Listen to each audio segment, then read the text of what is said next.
Hola, amigas, and welcome to the Gold Hoops and God podcast. I'm Dr. Guerra, your host. This podcast is designed for Millennial Latinas and is fueled by faith and culture. Ignite the fire within.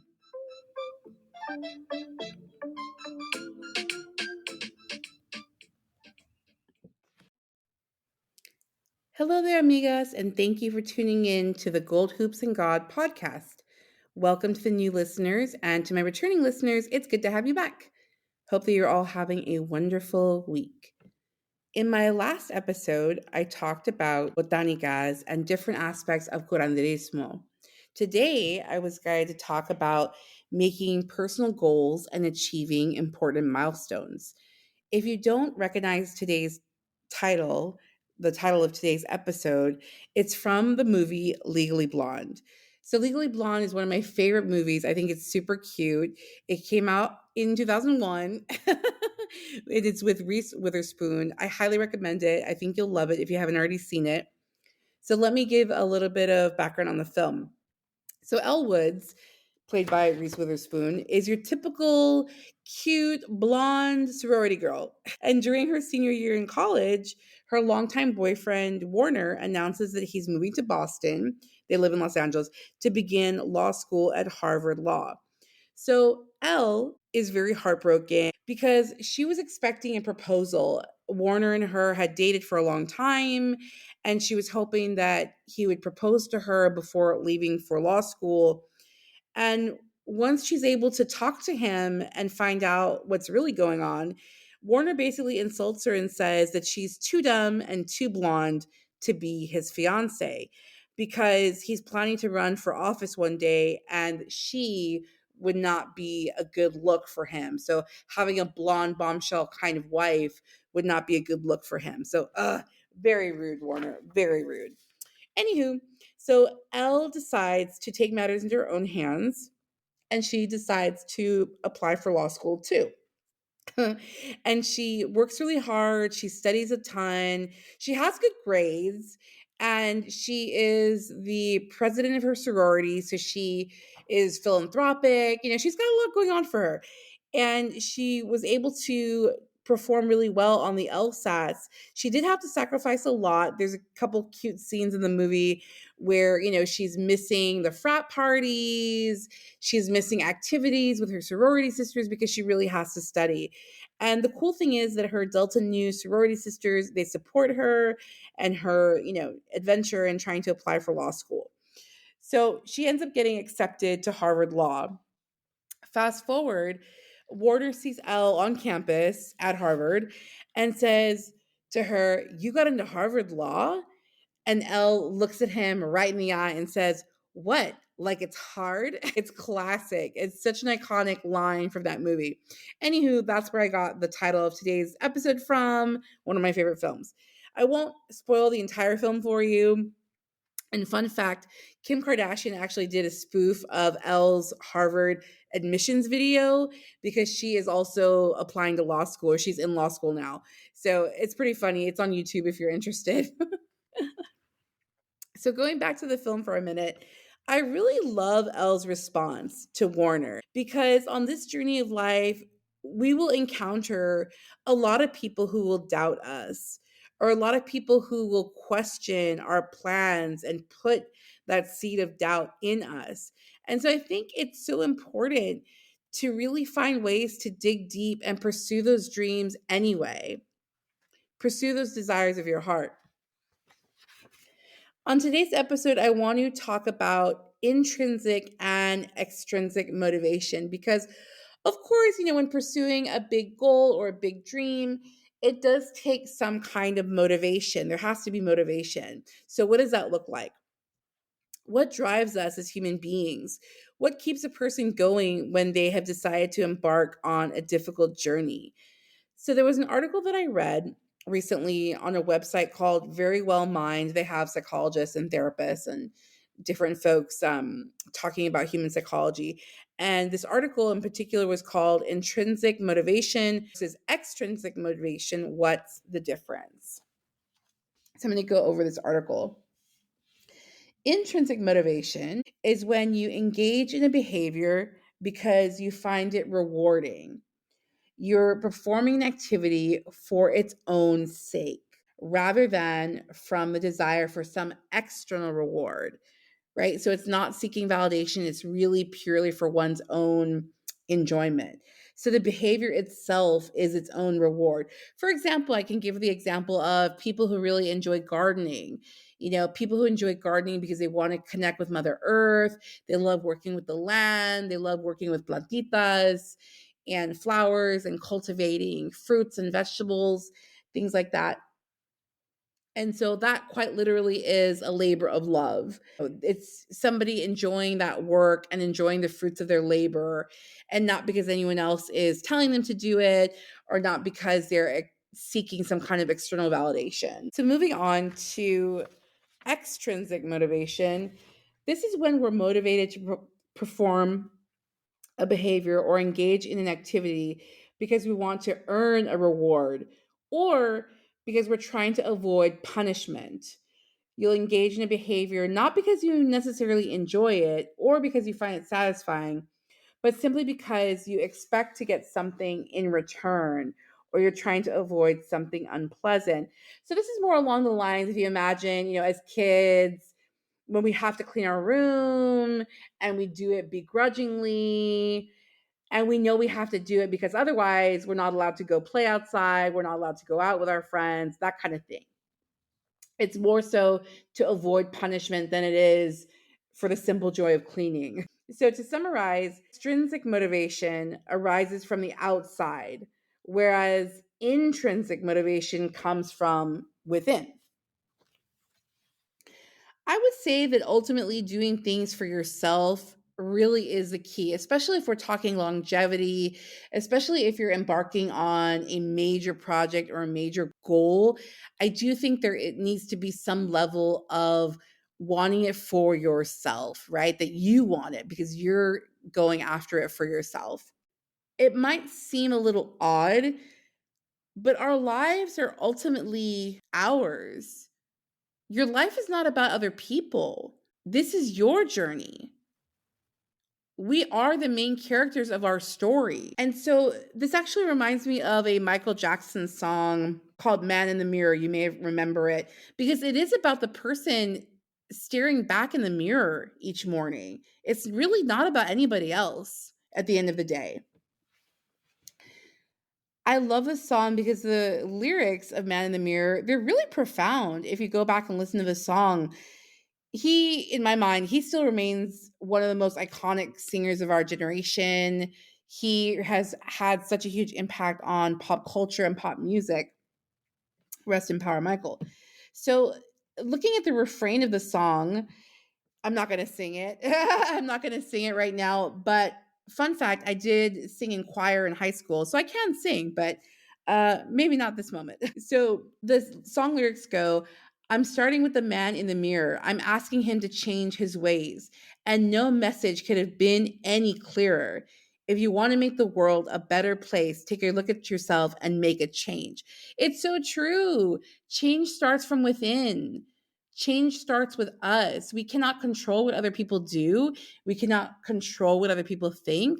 We can only take responsibility for ourselves and take responsibility for our journey. I see this song as a beautiful reminder that any type of significant change really starts from within. It's a conscious decision. And I do believe that we are able to do hard things, but it requires digging deep. These type of things don't come easy. It can be a very arduous process, but anything worth having takes time. And all of us probably know someone that we admire. We use that expression, she makes it look easy or he makes it look easy. There's folks who make it look easy, but if you have a conversation with them, they will share that a lot of times the process has taken a lot of dedication and a lot of perseverance. It does not happen overnight. And usually there's a whole team supporting that person too. So it can be friends or family members. Celebrities obviously have crews of people that do their makeup and outfits and PR and, all kinds of things, personal assistants. They have a whole team that makes the dream happen. And in my case, I have several women in my life that I really look up to. I look up to them and I'm in awe of them because I see how they're able to somehow juggle many hats. I call them the superwomen, that they have incredible careers, happy, healthy marriages, and very successful children. Granted, I'm not saying that everybody's life is peachy keen and it's like a Hallmark card. That would be a lie, right? However, in general, it seems like they have found ways to live a very happy, healthy existence. And that's beautiful. And in talking to them, it seems as though the key secret, which is not necessarily a secret, is that they are very intentional about self care. They're very intentional about listening to their own needs, about taking time for their health, meaning, going for walks, taking kickboxing, taking Zumba, whatever the case may be, right? Some kind of physical activity to take care of their physical health. They take care of their mental health, right? They make space for the self care. Why is this so important? Because as they juggle everything else, it's the only way that they're not getting lost in the midst of everyone else, right? The danger zone of putting everybody else first, it absolutely leads to resentment. It absolutely leads to burnout and frustration and all of these things that ultimately don't serve anybody. I think that for certain generations, a lot of women, so I'm a millennial, I think that a lot of the older generations, they were taught to sacrifice to a negative degree. It was almost like you're not a good mother unless you burn yourself out to the ground. And that's not right. That doesn't serve anyone. I think this new generation is much more attuned to these things and trying to make a concerted effort to pay attention to self care, which I think is good.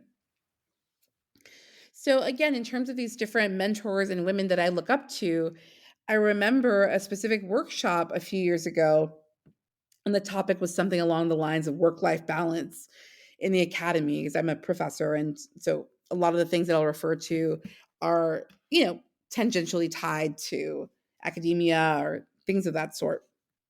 So it was a panel of scholars, women, professors, and people were asking, like, how do you do it, right? How do you do it? How do you juggle all these things? And one of the women's responses really stuck with me.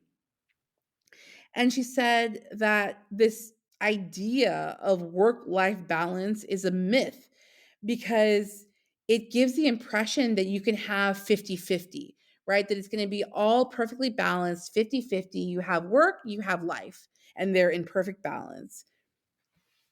She admitted that in her own journey, in her own life experience, the times in which she felt like she was killing the game at work, her career was doing super well, that's when she felt like a bad mother. Those are the times in which she felt like a terrible mother and a terrible wife because she was not spending as much time with her children and husband. So it's a struggle.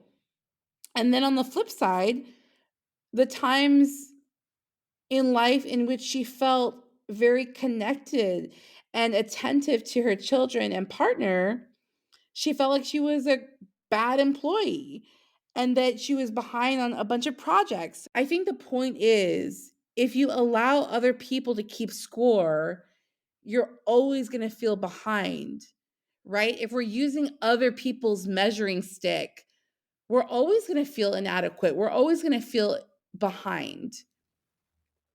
And this actually goes back to what I discussed in my very first episode about being a late bloomer.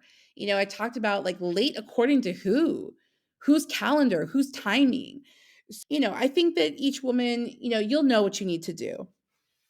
It really made a lot of sense to me what these different scholars and career women shared. And I think that for women, especially for women of color, many of us beat ourselves up and we're made to feel bad about being ambitious. For example, if someone is running a company, someone is entrepreneurial, many women are made to feel bad for having career goals. Women who decide to focus on their home and focus on, raising children or that kind of thing, they're not working outside of the home. They also get backlash, right? They're also made to feel bad that, like, why aren't you working outside of the home? You're just like staying at home all day. That's not very hard, right? It's terrible. So, what we can see is you're damned if you do and you're damned if you don't, right? It's like a lose lose situation. So, in other words, don't worry about what other people think. I'm going to say that again.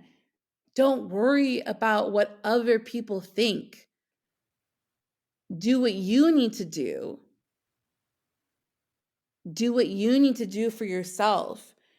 Do what you need to do to make your dreams come into reality. And honestly, I really do believe that an important part of this is to not give away your power. Don't let other people take your power away. Don't silence your voice. Every person has a strong voice, and sadly, many of us get silenced in different ways. Don't silence your voice. Don't give up on your dreams. I wanted to take a moment in terms of thinking about goals and dreams and accomplishments. Many of the big dreams and big goals that we have in life take a lot of work. They are difficult. There are a lot of obstacles and things that people have to overcome. I actually think that, completing a degree or earning a degree, it takes a lot of sacrifice, right? And again, like as a professor, that kind of academic world is, it's my daily life. So I think in those terms oftentimes. Most recently, actually this past weekend, my department had the graduation ceremony for the undergrads and for the graduate students, the PhDs. And I was so moved. So, in the departmental graduation, we actually allow the students a moment to say something, right? So, the students actually get to go up to the mic and thank their families. And it was so beautiful. I was so moved to hear these young people and some older students too. We definitely had students who had returned to college later in life, and I think that's beautiful. But listening to them share how, the sacrifices that had to be made, sacrifices that their husbands made, that their wives made, that their children made, the sacrifices of their parents. So a lot of these students are Latinx students. So the story of migration is a part of many of their stories. Some of them migrated as young children or migrated more recently, or their parents migrated from, Central America, Mexico, etc. That is also a journey, a very arduous, challenging journey, the journey of migration. And so it was so moving. There was definitely a lot of happy tears, to see the accomplishment of like, wow, you did it. I was so proud of them because a lot of them said, I'm so grateful to God, to my family, to everyone, but I got to thank me, And it's so true. It was definitely the spirit of if folks saw when Snoop Dogg received his star on the Hollywood Walk of Fame, his acceptance speech was so classic. He said, I have a lot of people to thank, but I want to thank me. And it's true. The late night hours, the hard work, the rejection, the frustration, like that's what Snoop had to go through. That's what the students had to go through. Each one of us has our journey that we go through. And when you make it to the other side and you look back and you're like, wow, I did it. I made it. You have to pat yourself on the back because it's amazing. It's amazing. And so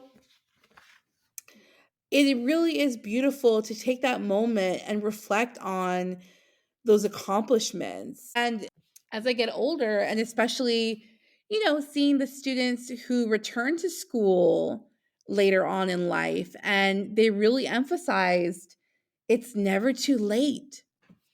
I think that's so incredible. I think it's so amazing and so beautiful, that reminder that it's never too late.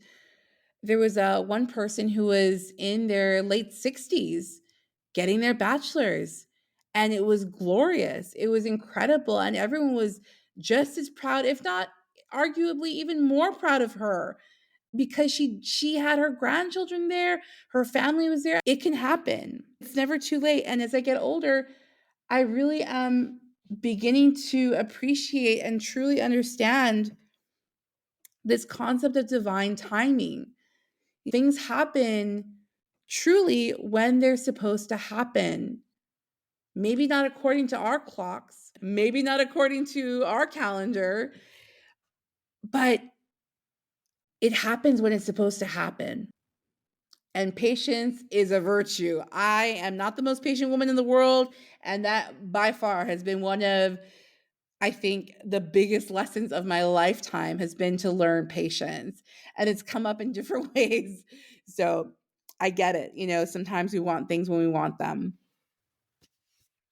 So, my dears, mujeres, as we wrap up our conversation on this week's episode, I hope you enjoyed it as much as I did.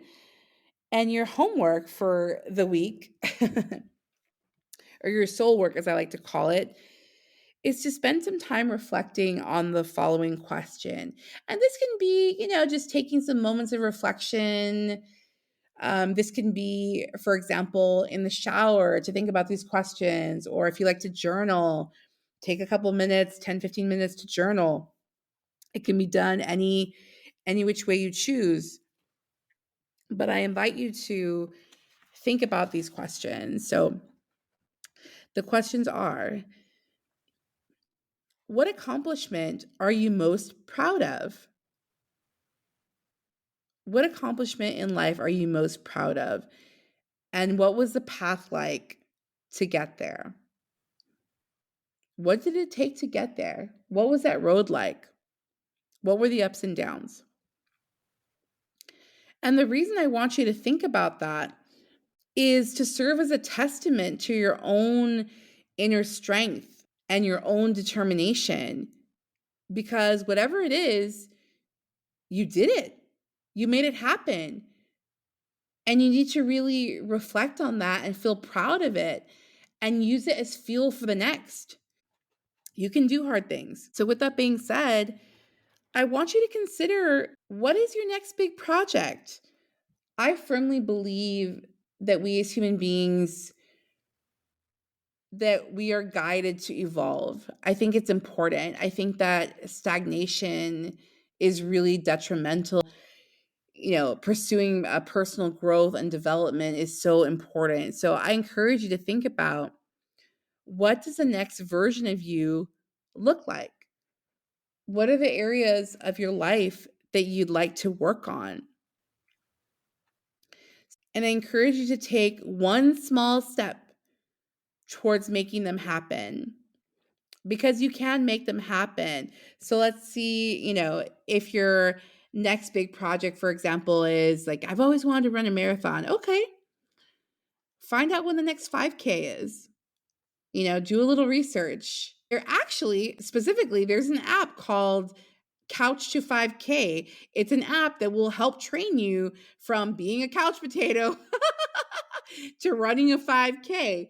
If that is something you're interested in, as far as like you want to kind of become a runner, whatever it is. Let's say you want to take up painting, see if there's classes locally, maybe a community college, maybe online. They have guided classes. YouTube is fantastic.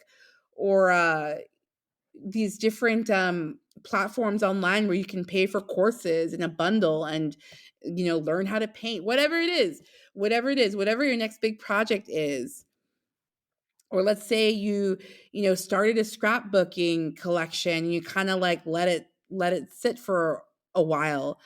Pick it back up if that's something that's important to you. Take one small step towards making it happen. Remember, si se puede, mujeres, you can do this.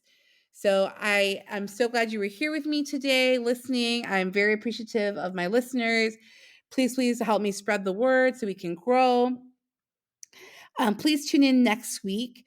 So we're already at episode 6. And I decided that for season 1, I'm going to do 10 episodes because there are 10 weeks in a quarter.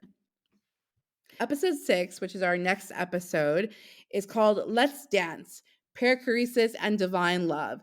Join me as I discuss the Trinity as a divine dance. This will be a fun episode because I'm going to talk a little bit of theology, but I'm also going to talk about clubbing, like dance clubs. So get ready for that. Have a good one. Thank you, mujeres. Ciao.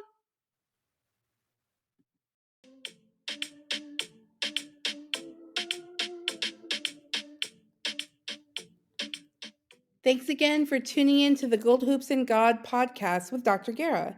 If you enjoyed my content, please like, share, and subscribe. You can find me on Instagram at goldhoops_God.